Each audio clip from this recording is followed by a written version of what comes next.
أو عالم كندا أزفوتيو نجر ولا حنتين ورون نازل ألو مخجرة قلته زأسر لامشت جن بزيت حسا حدقات موت جن ألكسندر لعلقدو يزفكر نيرو بموت رايكو أغفله فغادن ينورن نع آيلو عدموت رايزي كونس أشحت عمتات ون مدفع دلوي نيرو إن كيتو فلوت جن كان يوعلو نيز عوي عالم جكنا يخون جن مترشا نحس ويتزرقوا يمسلكم لو ما أنتي إذن كالين أو زي تايم ميشين كن رئينا كسامو دقتام سايت سنحو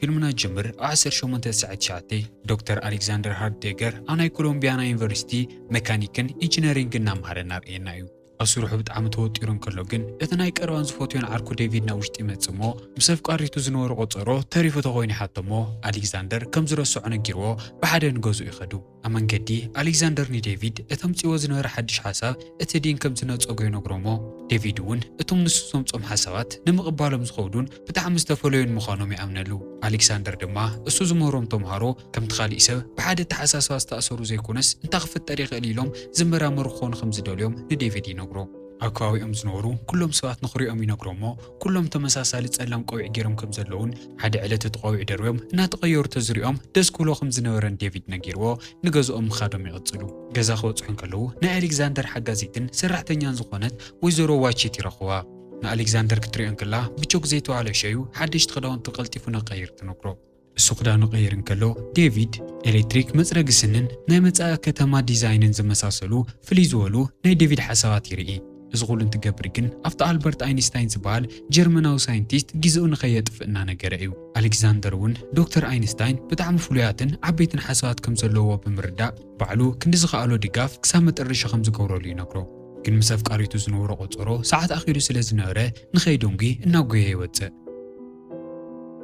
أفتا بارك خد سحنكالو كدم مأتايو أف دقت سنحت شكاتيت عمباي دلت خوينو تحطو أفتا ساعات نسو ألكسندر عمباي حيز الله خمز متسأ قالاتي لا منبارو يستاوسمو خجز إخيد أنتو جن أطغات عمبات شك زنورة كوال فرزيو لا قارخر انكالو تغروتي سرا اتبع الوانا أخي فلت إيو لعمو كيد كتل ألكسندر إنكي فلت فريم بمحازة طوي بلا اتبع الوانا أنا ألكسندر بتعمية مسكنومو اتا تشكر كاريت كمكرات داليو كشرا شروع خمز خيلي نقرو ألكسندر كم زعينت موستو على بتعمي فتا حز العلمان موسانيت نقر سلت صبيو النورد فقادن يخوي كونه تاريفو نفت بارك موقعي يغتسل أما نقطهم برد الشارات تنورو سبات اتا تقاتي روات نورة تفكاريتو إيما شمو تتصوع عمو إناو قويا خيدي حقفا كم زدون قيخت نقرون كلا بزخ ألو فتنات كم زمت إفلت عمو اتقال أتي لازم نورة عم باخت حتى كلاون تغروت تسرقو كم زرسو عين نازز أفتا بارك بحدن غشرا شوري حتامو فغادن يخوينا تتمات إمام من قصقاسي جمرو أما نقدي كم زنكت كتلو تستوع لمو دحان تغوين تحتو نسوون نسامسو زي اللو ساعات كم زي تشنقن قلت روجي زمسو نخدكون كتمرعيو فغادن خويناني حتامو بتعم حقوست خوينا تقبل مونستونز طالع عين دايموند زلو قلبه توتيو نهصعتا يغرلامو اتلماز نيما بزح ترغم سلازنورو بتعم حقوست تخون بزح كيت صنحكن حدا سواي قسيلنا اومي قربمو شغط بموصا كل نغرهم نخو يحطم اتليوا اتا قلبت نموسار كباسن كلو ألكسندر تطو كبلو يمكرمو هند تتقاتا تسحيو طيت كتكوسن كلو ايما افلبات وقع ايما تدناقيصو امريت ورقا زنورت ايما حقيفو شمان تطوع وسلال علمت ان كبير سلازنوره بزح دم فسيسوات موت دحر 4 عامت ألكسندر بسرعة توتيرن كلو ديفيد ناوماتيو بزعو خمس تشنقن تنقرون رخوم ألكسندر بزعو خمس تشنق كم زفلت نجيرو حزبينو نخغرفو يحطو ديفيد بزغونتات زنا رأيو حديقو خمزي كيدي نقرومو انتاي كم سرح لي حطو ديفيد بدحرة مقارجات حاوي ازنورة نجر كرا قررن كلو ألكسندر تطوي بلومو دحر حد سومن درار كقاوزكا امتسا اتو سرح لخو نجرون شعوغ ترؤي خايلو ينقرو ديفيد فقادن يخوينو دحر حد سومن كم زريو نجيرو كاوغوزو يواتزد نسو خايدن كلو جن ألكسندر مسوعلو دحر حد سومن اس زرازون كم زي تزارو يقوونيلو مسوعلو يعلل دحرز توسونو معلتات ألكسندر نوعلو بدن بجيرو تسراريو اتا إما خمهو تيواتو زنورت زفوتي ساعات حيزو اتمقارجا قلعمو ناحلف مملاسن نامتسان مقعزن اتحقزو بمستر زداليا ماشن اتمقارجا قليو عرئينا أفتا ماشن تسقيليو لعمو استوسونو نقرات كتساكت انكالو جيزي ندحريت بفتنات كملاسي جمر نافتاف كاريتو زموت هلا مشيتي ملاسمو منم جيزن كيتفق نافت باركي خيد اتاقر 4 عامت مويتا زنورت إيما دقي مغرخوان كالو كم زدون قيت نقرو እቲ ዕምባባ ተማሊኡላ ትኾይኑ ተሓተሞ ብናፍቖትን ሓዘንን ተሲሩ ዝነበረ ኣሌክዛንደር ሓንቲ ቃልን ከይመለሰ ይስዕማ በቲ ዘራፍ ዝተቐተለት ኣፍተ ፓርክ ስለ ዝነበረ ካብኡ ንኸርሕቓ ናብ ከተማ ንኺድ ኢሉ ሓታሞ ኣብ ጋሪ ተሰቒሎም ብሊቸር ስትሪት ናብ ዝበሃል ክፋል እታ ከተማ ይኸዱ ኣብኡ እናተንቀሳቐሱ ከለዉ ኤማ እታ ፈረስ ዘይብላ ጋሪ ትሪኣ እሞ ንኣሌክዛንደር ንኽሪኣ ትነግሮ ኣሌክዛንደር ግን ዓይኑ ካብ ኤማ ከይልዓለ እሳ ዘይትረብሕ ማሽን ኢሉ ይምልሰላ እሞ ገለ ችግር ከም ዘሎ ተረዲእዋ ኤማ ንኣሌክዛንደር እንታይ ከም ዝኾነ ትሓቶ ምክንያቱ ከምዚ ዓይነት መውስተታት ርኢዩ እንከይተገደሰ ክተርፍ እንከሎ ንመጀመርያ ጊዜኡ እዩ ነይሩ ኣሌክዛንደር ግን ኩሉ ነገር ጽቡቕ ከም ዘሎን ብዛዕባ ክትጭነቕ ከም ዘይብላን ብምፍላጥ እሳ ንገዛ ንኽትከይድን ንሱ ድማ ድሕሪ ደቓይቕ ከም ዘርካን ይነግራ እቲ ቁፅርኦም ንምንታይ ከምቲ ዝሓሰቦ ከም ዘይገበሩ ትሓቶን ከላ ከይመለሰላ ይተርፍ ግን ኤማ ወላ ኩሉ ነገር ይረዳእያ ዳ እምበር ንኣሌክዛንደር ስለ ዝኣመነቶ ሕራ ኢላጡ ገዛኣ ክትከይድ ትዳለ ቅድሚ ምኻዳ ግን ንኣሌክዛንደር ዕምባባ ንኽገዝአላ ቃልኣት ኢላ ምንባሩ ተስታውሶ እሞ ክገዝአላ እናጎየ ይኸይድ እንከሎ እታ ሰብ ዘይብላ ጋሪ ኣብ መንገዲ በዕላ ምኻድ ክትጅምር እንከላ ንሓደ ፈረስ ተደንግጽ እሞ እቲ ፈጺሙ ክኸውን ዘይግብኦ ነገር ይኸውን ኤማ በታ ጋሪ ተገጫ ደጊማ ትመውት ድሕሪ ዝተወሰነ ግዜ ዴቪድ ንኣሌክዛንደር ክሪኦ ይመጽእ እሞ ካብቲ ፓርክ ወፂና ስለ ዝነበርና እዚ እኮ ክፍጠረ ይግብኦ ነይሩ ደጊማ ክትመውቶ ይነበራን ኢሉ ንዴቪድ ብዘረቦ የገርሞ እሱ ኸይኣክል ግን ሽሕ ግዜ ተመሊሱ ሽሕ ግዜ እናሞተት ይኽሪኣ እምበር ክቕይሮ ዝኽእል ነገር ከም ዘየለ ከም ዝተረድኦ ይነግሮ ንምንታይ ሕሉፍ ክቕይር ከም ዘይኽእል ክምልሰሉ ዝኽእል ሰብ ስለ ዘየለ ኣብ መጻኢ እቲ መልሲ ተረኺቡ ተኾነ ብዝብል ሓሳብ ናብ መጻኢ ክጓዓዝ ይውስን እሞ ናብ ገዝኡ ብምምላስ ደጊሙ ናብታ ማሽን ተሰቒሉ ንቕድሚት ይጓዓዝ እቲ ግዜ ቀሲሉ እናፈጠነ ሓደ ዓመት ከም ሰከንዳት ክሓልፍ ይጅምር ኣብ ገዝኡ ዝነበረ ኩሉ ንብረት እናጠፍአ ጋራጅ ይኸውን እሞ እቲ ነዊሽቲ ፓርክ ተገይረን ዝነበራ መኻይን እናማዕበላ እንትመጻ ይርአን ፋሽን እውን ንጊዜኡ እናተቐየረ እቲ ክዳውንቲ እናሓፀረ ይመጽእ ኣብታ ከተማ ልዕሊ ማንም ግዜ ነዋሕቲ ህንጻታት ክስርሑ ይጅምሩ ንሰማይ ሳተላይታት ናብ ወርሒ ድማ ነፈርቲ ክለኣኻ ይጅምራ ወዲ ሰብ ኣብዚ ግዜ ፍልይ ዝበለ ቴክኖሎጂ ዝጥቀም ነይሩ ኣብ መጨረሻ ኣሌክዛንደር ካብ 1899 ናብ 2030 ይነጥር እሞ እታ ማሽን ጠጠው የብላ ጋእስጋእ እናበለ ነታ ምዕብልቲ ከተማ ክፈትሻ ይጅምር ኣብ መጨረሻ ናብቶም ኒውዮርክ ዝርከብ ዓብዪ ላይብረሪ ከኣቲ ይውስን ኣብ ውሽጡ እውን ቫክስ ዝተባሃለ ከም ኤኣይ ዝዓይነቱ ኩሉ ሓበሬታ ዘለዎ ዝደልዮ ሕቶ ድማ ክምልሰሉ ዝኽእል ሮባት ይረክብ ኣሌክዛንደር ናይ ቮክስ ሃሎግራም ክርኢ እንከሎ ብጣዕሚ ይድነቕ ቮክስ ዓርሱ ድሕሪ ምልላይ ብምንታይ ክሕግዞ ከም ዝኽእል ይሓቶ ኣሌክዛንደር እውን ሕሉፍ ምቕያር ክንዲ ዝኣክል ከቢድ ክኾን ዝኽኣለ ንምንታይ ምዃኑ ይሓቶ ግን ብዝሕዝን መንገዲ ቮክስ ንኣሌክዛንደር ሕሉፍ ክትቅይር ዘይትኽእል ንሕሉፍ ክትምለስ ስለ ዘይትኽእል ኢሉ ይምልሰሉ ኣሌክዛንደር እቲ መልሲ ኣብዚ ዘመን እዚ ክረኽቦ ከም ዘይክእል ተረዲእዎ ዝበለፀ ናብ መጻኢ ንኽጓዓዝ ንቮክስ ኣመስጊንዎ ይወፅእ ናብ ማሽን ኣትዩ ደጊሙ ንቕድሚት ምጓዓዙ ቕፅል እንከሎ ግን መሬት ምንቅጥቃጥ ይስምዖ እሞ እታ ማሽን ጠጠው የብላ ኣብ መጨረሻ እውን ኣብ 2037 ዓመተ ምህረት ጠጠው የብል ኣብቲ ሰዓት ንሱ ኩሎም ህንጻታት እታ ከተማ ፈራሪሶም ይጸንሕዎ እንታይ ከም ዝፍጠረሎን ከይተረድኦ ብዙሓት ወታደራት ይመፁ እሞ ኣሲሮም ካብዚ ከተማ ብፍጥነት ክትወፅለካ ኢሎም እናጎተትዎ ይጸንሑ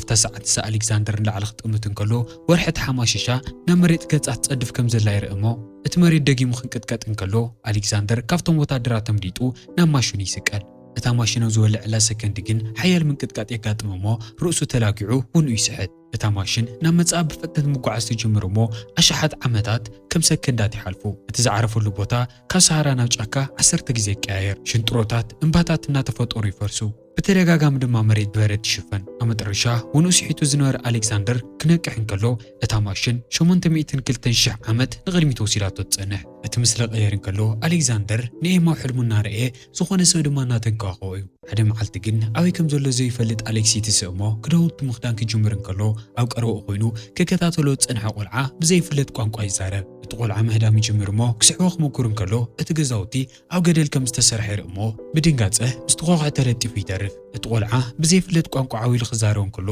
ብዙሓት ሰባት ብኹሉ ኣንፈት ይኸብዎ ብዘይፈልጦ ቋንቋ እናተዘራረቡ ይጸንሑ እሞ ሓንቲ ጓል መጽያ እቲ ብእምኒ ዝተጻሕፈ ቋንቋ ይፈልጦ ኢላ ብእንግሊሽ ተዕልሎ ምስታ ጓል እናተዛረበ ይጸንሕ እሞ ጥሩምባ ዝመስል ሓያል ድምፂ ክስማዕ እንከሎ ዕላሎም ኣቋሪፆም ኩሉ ሰብ በብዝመፅሉ ኣንፈት ይምለስ ምሸት ኣብ ገዝኦም ኮፍ ኢሉ ምስኦም ምዝራዊ ይቕጽል እሞ እሳማራ ንእሽቲ ሓዋ ድማ ኬለን ከም ዝበሃል ይፈልጥ ኣሌክዛንደር ንኬለን ኩሉ ሰብ ኣብ ርእሱ ጸሊም ቆቢዕ ገይሩ ብጣዕሚ ህውኽ ኮይኑ ዝጓዓዘሉ ግዜ ከም ዝመጽ ይነግሮ እሞ እታ ካብ ኤማ ዝተቐበላ ናይ ጁባ ሰዓት ንኬለን ይህቦ ኬለን ክድቅስ እንከሎ ማራ ወለዶምኡ ከም ዘለዉ ትነግሮ እሞ ኣሌክዛንደር እውን ብጣዕሚ ከም ዝሓዝን ይነግራ ቅንዕ ኢሉ እታ ዝተሓማሸሸት ወርሒ ክሪኣ እንከሎ ዓርኩ ዴቪድ የስታውስ እሞ ርሑቕ ትኸይድ ኣለኻ ዘለኒ ሓቂ እዩ ነይሩ ኣመና ይርሕቐ መጽ ኢሉ ንባዕሉ ይዕልል ድሕሪ ዝተወሰነ ደቃይቕ ኣሌክዛንደር ንማራ ካብ ካልእ ዘመን ዝመፀ ምዃኑ ይነግራ እሞ ኩሉ ነገሩ ብጣዕሚ ፍሉይ ስለ ዝነበረ ማራ ንኽትኣምኖ ይተቸገረትን። እቲ ምሸት ንሱ ኣሌክዛንደር ብጣዕሚ ዘፍርሕ ሕልሚ ይርኢ። ሓደ ካብ ሓጭን ዝተሰርሐ ናይ እንስሳ ዝመስል ርእሲ ሽሙን ትጽውዕ። ኬለን እውን ምስኡ ኣብ ተመሳሳሊ ሰዓት ባሪሩ ይትስእ እሞ እቲ ሕልሚ ንሱ ኣብቲ ከባቢ ዘለዉ ሰባት ኩሎም ከም ዝሪኦ ትነግሮ እሞ ኣሌክዛንደር ኣዝዩ ይገረም። ኣብ ዝቕፅል መዓልቲ ማራ ኣብቲ ከባቢ ክተንቀሳቕሶ ትጀምር እሞ ኣሌክዛንደር እቲ ዝዛረቦ ነበረ ቋንቋ ማራ ኣብ ዝሓለፈ መዓልቲ ንምንታይ ናይ እምኒ ቋንቋ ከም ዝበለቶ ተርእዮ። ምክንያቱ እቶም ፊደላት ኣብቶም ፈራሪሶም ዝነበሩ ህንፃታት ጽሑፍ ገዲፎም ነይሮም። ብጃልባ እናተንቀሳቐሱ ከለዉ ድማ ንምንታይ ኣብ ቁሸቶም ዓበይቲ ሰባት ከምዚ ይረኣዩ ሓታ እሞ ኩሎም ናብ ካሊእ ቦታ ከም ዝኸዱ ትነግሮ። ሞይቶም ማለታት ኮይኑ ሓታ እሞ ሓደ ነገራት ሕሉፍ ጌርካ ምግዳፍ ዝሐሸ መማረፂ ምዃኑ ብምንጋር ንወለዶም ንምዝካር ካብዞም ዓበይቲ ተርባይን ካብ ምስራሕ ሓሊፎም ካሊእ ከም ዘይገበሩ ተረድኦ። ንዝተወሰነ ደቃይቕ ብሓደ ኣብቲ ሕርሻ እናሰርሑ ይጸንሑ እሞ ማራና መርሐት ናብታ ናብኡ ዝመፀላ ማሽን ተወስዶ። ኣሌክዛንደር እውን ብደንቢ ገይሩ ድሕሪ ምፍታሽ ጽቡቕ ከም ዘላ ይነግራ እሞ ማራ ንሱ ክኸይድ እንከሎ ንኬለን ከማልኡ ይኽእል ትኾይኑ ተሓቶ። ኣሌክዛንደር ንምንታይ ኢሉ ክሓታ እንከሎ ግን ንጹር መልሲ ኣይረኸበን። ሃንደበት ግን ዝተፈላለዩ ድምፅታት ክሰምዑ እንከለዉ ንኬለን ቀልጢፎም ክረኽቦ ከም ዘለዎም ተዛሪባ ናብ ጎየ ትምለስ። ኣብቲ ሕርሻ ክበፅሕ እንከሎ ሰባት ተደናጊፆም እንትጎዩን ጻዕዳ ቆርበት ዘለዎም ብጣዕሚ መፍርሕቲ ፍጡራት ጸሊም ሕብሪ ብዘለዎ መርፍእ እናውቅዕዎምን ይርኢ። ማራ ማእገራ ክትውቃዕ እንከላ ኣሌክዛንደር ብፍጥነት የውፅላ እሞ ብጣዕሚ ዝርብሽ ጨና ከም ዘለዎ ይፈልጥ። ተወሰኽቲ ፍጡራት ካብ ትሕቲ መሬት ይመፁ እሞ ነቶም ጸሊም ምልክት ዝተገበረሎም ሰባት ሒዞሞም ተመሊሶም ናብ ውሽጢ ኣትዩ። ኣሌክዛንደር ኬለን በታ ጸላም ምልክት ከም ዝተወቅዐን ሓደ ፍጡር የጓዮ ከም ዘሎን ይርኢ እሞ ክሕግዞ ይፋጠን። ከድሕነ ኢሉ ነቲ ፍጡር ይወቅዖ እሞ እቲ ፍጡር ንኬለን ሓዲጉ ንኣሌክዛንደር ምስዳድ ይጅምር። ከርክቦ እንከሎ ከጥቅዖ ክብል ኣብታ ናይ መጨረሻ ሰከንድ ኣሌክዛንደር ኣስሒትዎ ይደርብ። ካብኡ ርሕቕ ኣብቲ ናይ ንፋስ ቱርባይን ክድይቡ ይጅምር እሞ እቲ ፍጡር ብሓደ ግዜ ዘሊሉ ሒዝዎ ናብ መሬት ይወድቕ። እቲ ፍጡር ንኣሌክዛንደር ሓኒቑ ቆትሎ እንትዳለ ኬለን ብዝመፅኡ ከይተዋሃለ ነቲ ፍጡር ብሓዊ የበራብሮ። ኣብታ ሰዓት ንሳ ግን ማራ ኣብቲ ጫካ ክተእዊ ይሰምዕዋ እሞ እቲ ፍጡር እውን ናብ ጉየ ብምኻድ ኣብ ክንዲ ኬለብ ንዓዓ ሒዙ ናብ ውሽጢ እቲ መሬት ኣትዩ ይጠፍእ። ኣሌክዛንደር ዝኽርኢ እንከሎ ብጣዕሚ ሓዚኑን ሓሪቑን እቲ ሑፃ ፍሒሩ ከውፃእ ይሙክር ግን ድማ ፃዕሩ ዋጋ ኣይነበሮን። ነቶም ነበርቲ ጥቁሸት ንምንታይ ነውሶም ንምክልኻል ከም ዘይቃለሱ ይሓቶም እሞ እቶም ዝተቃለሱ ቀዲሞም ስለ ዝውሰዱ ሰባት ንኸይውሰዱ ጥራይ ንኽቃለሱ ከም ዘይደፍሩ ይነግርዎ። ድሕሪ ዝናው ጎየ ናብ ኬለብ ይኸይድ እሞ እቶም ሰባት ናበይ ከም ዝውሰዱ ይሓቶ።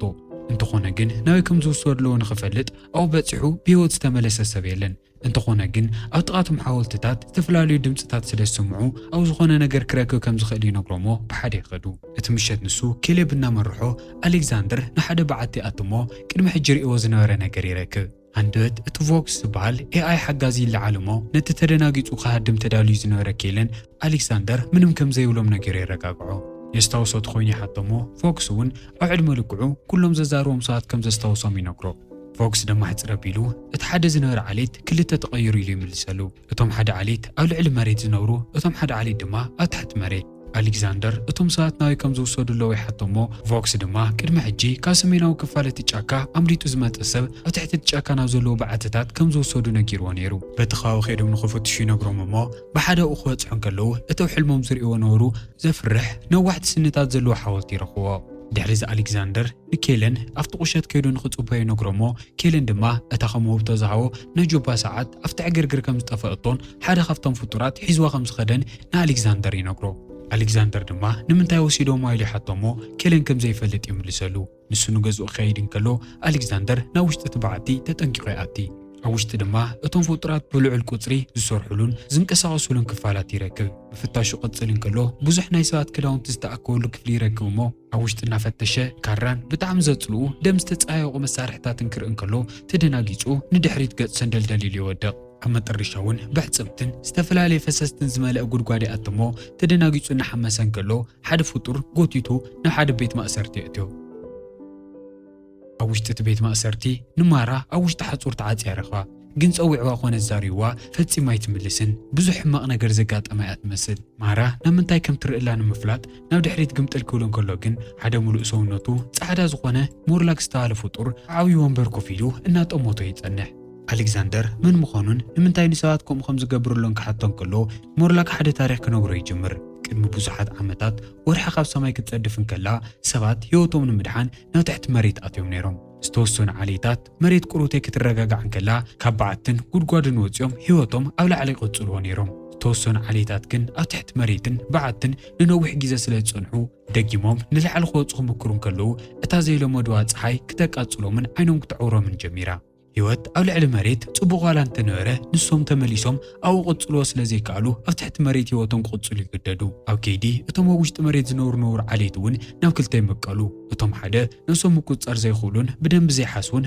ገጀፍቲ ጭዋዳታትን ዘለዎም እንትኾኑ እቶም ሓደ ድማ ክምርላክ ዝበሉ ልዑል ናይ ምስማዕን ናይ ምርኣይን ክእለት ዘለዎም ብተወሳኺ ድማ ናይ ሰብ ሕልና ናይ ምቁፅጻር ክእለት ዘለዎም። እቲ ዘፍርሕ ሕልምታት ምሸት ኩሎም ቶም ዓሌት ክሪእዎ ዝገብር እውን ንሱ ምዃኑ ድሕሪ ምንጋር እቲ ክእለቱ ነቶም ኣብ ውሽጢ መሬት ዝነብሩ መፍራሕቲ ፍጡራት ንምቁፅጻር ከም ዝጥቀመሉ ይነግሮ። ኣብዚ ብርኪ እዚ ነቶም ኣብ ላዕሊ ዝነብሩ ሰባት ከም ምግቢ ከም ዝጥቀምሎም ይነግሮ እሞ ኣሌክዛንደር ብንደት እዚ ተፈጥራዊ ሕግታት ምጥሓስ ምዃኑ ንሞርላክ ይነግሮ። ሞርላክ ካብ ኮፍ ዝበለሉ ይትስእ እሞ ንኣሌክዛንደር ሓኒቑ ካብ ዘመን ናብ ዘመን ምጓዓዝ እቲ ዝዓበየ ሕጊ ምጥሓስ ምዃኑ ድሕሪ ምርዳእ ኣብ ርእሱ ዝርቡሻ ሓሳብ ከም ዘሎ ብደንቢ ገይሩ ከም ዝፈልጥ ይነግሮ። ኤማ ተዘይት መውት ነይራኸ ህይወትካ ከመይ ክኸውን ነይሩ ኢሉ እቲ ናብ ናይ ሰብ ሓሳብ ምእታይ ስማቱ ተጠቒሙ ናብቲ ናይ ቀደም ክፍሊ ወሲዱ ሰዓታቱ ነታ ማሽን ምውፃእ ዝሰርሖ ነበረ ዲዛይናትን ኤማ ተዘይት መውት ነይራ እንታይ ዓይነት ህይወት ክህልዮ ከም ዝነበረን ክሪኦ ይጅመር። ድሕሪ እዚ ሞርላክ ቀስ ኢሉ ናብ ኣሌክዛንደር ብድሕሪት ይቐርቦ እሞ ንዓኣ ንድሕሪት ተመሊስካ ከም ምድሓን ንቕድሚት ክትጓዓዝ ዝመረፅካ እቲ መልሲ ንምእላሽ ሓቀይ እቲ መልሲ ባዕለይ ክበኪዕ ይብሎ እሞ ንምንታይ ሕሉፍ ክቕይር ከም ዘይኽእል ከረድኦ ይጅመር። ኣብ መጀመርያ ኤማ ስለ ዝሞተት ኢኻ እታ ማሽን ክትሰርሓ ወሲንካ እታ ማሽን ሰሪሕኻ ንድሕሪት ተመሊስካ ክተድሕና ከለኻ ድማ ኤማ ብህይወት ስለ ዘላ እታ ማሽን ኣይክትሰርሓን እታ ማሽን ተዘይሰሪሕካያ ድማ ተመሊስካ ንኤማ የድሓንካያን ማለት እዩ። ብዚ ከይዲ እዚ ንኤማ ፈፂምካ ክተትርፋ ከም ዘይትኽእል ግልፂ ኮይኑ ኢልካይለ ተስፋ ይገብር ኢሉ ይረድኦ። ኣብዛ ክፋል እዚኣ ደጋጊምኩም ስምዑዋ እምበር ቀሊሉ ከም ዘይትርድአኩም ርግፀኛ እየ። ግን ከዓ ብፊልም ክንዘይትጨንቁ ተዘይተረዲእኩም ሽገርዎ። ድሕሪ እዚ ሞርላክ እታ ናይ ኣሌክዛንደር ማሽን ናብ ውሽጢ ትኸፍሊ የምፀሉ እሞ ሕጂ እቲ ትደልዮ ዝነበርካ መልሲ ረኺብካ ኢኻ ሕዚ ናብ ዘመንካን ግዜኻን ትምለሰሉ ሰዓት ኣኺሉ ኢሉ ንክኸይድ ይነግሮ። ኣሌክዛንደር ፈቃደኛ ኮይኑ ናፍታ ማሽን ኣትዩ ኮፍ ይብል እሞ እታ ናይ ጁባ ሰዓቱ ንክምልሰሉ ይነግሮ። ሞርላክ ፈቃደኛ ኮይኑ ክቐብሎ ኢዱ ክሰድድ እንከሎ ግን ሲሕብዎ ናብ ውሽጢ ኣትሞ እታ ማሽን ተወሊዓ ንቅድሚት ምጓዓዛ ክትቅፅል እንከላ ንሶም ኣብ ውሽጢ ይበኣሱ። ኣብ መጨረሻ ሞርላክ ሸተት ኢልዎ ካብታ ማሽን ክጸድፍ እንከሎ ካብ ኣወፃኢ ግዜ ብፍጥነት ይኸይድ ስለ ዝነበረ ብዘይካ እተን ኣብ ውሽጢ ዝነበረ ኣእዳዉ ካሊእ ሰውነቱ ብፍጥነት ይውስብስ። ኣሌክዛንደር ክዕርፍ እንከሎ እታ ማሽን ንቅድሚት ብዙሕ ዓመታት ድሕሪ ምጓዓዛ ጠጠው የብላ እሞ እቶም ኣብ ውሽጢ መሬት ዝነብሩ ፍጡራት እቶም ኣብ ላዕሊ ዝነብሩ ዓሌታት ሙሉእ ንሙሉእ ኣጥፊዖም መሬት ምንም ንህይወት ዘይትምቺ ሳራ ከም ዝቐየርዋ ይርኢ። ድሕሪ እዚ ኣሌክዛንደር ናፍታ ማሽን ኣትዩ ድሕሪት ይምለስ እሞ ናፍታ ማራ ተኣሲራ ሃላ ዝነበረት ጊዘን ቦታን ብምምላስ ካብ ውሽጢ ተሓፁር የውፅእ። ግን ሕጂ ሓዲዎም ናብ ዘመናዊ ክንዲ ምምላስ ነቶም ኣብኡ ዝለወሩ ሰባት ክሕግዝ መሪፁ እዩ። እታ ማሽን ይውላዕ እሞ እታ ናይ ጁባ ሰዓቱ ብደንቢ ጌራ ንኸይትሰርሕ ኣብ ገለ ክፋል ያቐርቅሮ። እቶም ሞርላክ ዘይቆፃፀሮም ፍጡራት ጠጠው ኢሎም እናረኣይዎም እውን ሓሊፎሞም ይጎዩ እሞ ንኸይስዕዎም እቲ ብድሕሪቶም ዝነበረ ማዕፆ ይዓፅዮ። ኣብ ዝተፈላለዩ ክፋላት እቲ በዓቲ መውፅኡ እናኣለሹ እንከለዉ ግን ካልኦት ናይ ትሕቲ መሬት ፍጡራት ይረኽብዎም እሞ በቲ ጸሊም ምልክት ዘለዎ መርፍእ ገይሮም ይወግዎ። እቲ ጨና ኣብ ሙሉእ እቲ በዓትታት ክዝርጋሕ እንከሎ እቶም ፍጡራት ይጨንይዎ እሞ ሲዕዎም ሙጋይ ይጅምሩ። ኣብ መጨረሻ ማራና ኣሌክዛንደር ካሊእ መውፅእ ከም ዘይብሎም ተረዲእዎም ብተውልዕሊኦም ዝነበረ ነቓዕ ምድያው ይጅምሩ። ኣብ ተመሳሳሊ ሰዓት ኣብታ ማሽን ተቐርቂራ ዝነበረት ናይ ጁባ ሰዓት ትስበር እሞ ኩሉ ዝነኽኦ ብሓደ ግዜ ናብ ሑፃ ዝቐይር ፍልይ ዝበለ ብርሃን ተውፅእ። ኣብ መንገዱ ዝፀንሐ ኩሉ ነገር ወይ ይመውት ወይ ይሰወር ነይሩ። እቶም ብቅድሚኦም ዝኸዱ ነበሩ ነበርቲ እታ ቁሸ ተድሒኖሞም ኣሌክዛንደርና ማራ ኣብ ትክክለኛ ሰዓት ክወፁ እንከለዉ ኣብ ውሽጢ እቲ መሬት ዝነበሩ ፍጡራት ኩላቶም ይሞቱ። ናብ ቁሸቶም እናተመለሱ ናብ ሓደ ነዊሕ እምባ ይድይቡ እሞ እታ ማሽን ዝሰደደቶ ናይ ግዜ ማዕበል ኣብ ውሽጢ እቲ በዓትታት ናብ ኩሉ ኣንፈት ከም ዝዝርጋሐሎን እቶም ንዓመታት እናሳቐይዎም ዝነበሩ መፍራሕቲ ፍጡራት እውን እናሞቱ ይርእዎም። ማራ ንኦም ንምድሓን ኢሉ ማሽኑ መስዋዕት ስለ ዝገበራን ደጊሙ ንገዝኡ ክምለስ ብዘይምኽኣሉን ብጣዕሚ ከም ተሓዝን ትነግሮ እሞ ኣሌክዛንደር ከምቲ ሓደ ግዜ ንኤማ ኢልዋ ዝነበረ እዚኣ እኮ ታራ ማሽን እያ ብምባል ኢዳ ሒዛ እሞ ሕዚ ኣብ ገዝኡ ስለ ዘሎ ዝምለሶ ገዛ ከም ዘይብሉ ይነግራ። ድሕሪ ዝተወሰነ ግዜ ህይወት ኣብታ ቁሸት ቁሩ ተረጋጊዓ ቮክስ ብዙሓት ቆልዑ ተኣኪቡ ካብቲ ሰባት ንሽሓት ዓመታት ዝኣከቦ ፍልጠት እንተምህሮምን ዝበለፀ ምዕቡላትን ፈላጣትን ወለዶ ንምፍራይ ብዙሕ ፃዕርን ትገብር ንሪኦ። ሓደ ዕለት እውን ኣሌክዛንደር ንማራና ኬለን ሒዝዎም ናብ ሓደ እምባ ይድይቡ እሞ እዛ ቦታ እዚኣ ገዛ እያ ነይራ። ኣብዚኣ ጠረጴዛይ ኣብዚኣ ማሽነይ ኣብዚ ከዓ መደቀሲየ ነይሩ ኢሉ እንትነግሮም ኣብ ተመሳሳሊ ቦታ ግን ኣብ ዝተፈለየ ግዜ ወይዘሮ ማራ ንዴቪድ ኣሌክዛንደር ሓንሳብ ምስ ከደ ሰሙን ሙሉእ ንገዛ ከም ዘይተመለሰና ነገረቶ ንረኽባ። ዴቪድ እውን ወይዘሮ ማራ ኣሌክሳንደር ብምኻዱ ብጣዕሚ ሕጉስ ከም ዝኾነን ዝሐሸ ገዛን ህይወትን ረኺቡ ክኸውን ተስፋ ከም ዝገብርን ይነግራ። ድሕሪ እዚ ዴቪድ ንወይዘሮ ዋይቺት ቁሩብ ስለ ዝሓዘነላ ዋላ ኣሌክዛንደር ክሳብ ዝምለስ ጥራይ ንዓይን ንሰበይተይን ብምሕጋዝ ኣብ ገዛና ክትሰርሕ ትደሊ ዶ ኢሉ ይሓታ እሞ ወይዘሮ ዋይቺት እውን ብጣዕሚ ሕጉስቲ ኮይና ትቕበል። ኣብ መጨረሻ መብራህቲ ኣጥፊኣ ካብ ናይ ኣሌክዛንደር ክፍሊ ክትወፅእ ክትዳለን ከላ እውን ንኹሉ ዝገበረላ ነገር ፈጣሪ ሃሌላ ተመስግኖ። ኣብታ ናይ መጨረሻ ምስሊ እውን በቲ መስኮት ኣቢልና ዴቪድ ኣብ ጽርግያ ወፂኡ ቅድሚ ምኻዱ ናብ ናይ ዴቪድ መሽኮት እናጠመተ እታ ጸላም ከባብ ቆቢዕ ኣውፂኡ ናብ መሬት ይደርብያ ከምቲ ኣሌክዛንደር ሓደ ግዜ ዝምነዮ ነበረ። እምበኣር ክቡራት ተኸታተልቲ ቻናልና ናይ ሎማዓንቲ ፊልምና ነዚ ይመስል ነይሩ። ብዙሕ ተዘናጊዕኹምሉ ክትኮኑ ተስፋ ይገብር። ብወገነይ ካብ ቁልዕነተይ ጀሚሩ ካብ ዝፈትዮም ፊልምታት ሓደ ስለ ዝነበረ ካብ 10 ወይ ክሓልፈ። ንስኹም ካብ 10 ክንደይ ከምትዎ ኣብ ኮመንት ጻሓፉለይ። ሓሳብ ርእይትኹም ምክፋልን ከምቲ ኩሉ ግዜ ዝብለኩም ምግባርን ከይትርስዑ። ብኻልኦት ፊልምታት ደጊምና ክሳብ ንራኸብ ሰናይ ጽንሑ።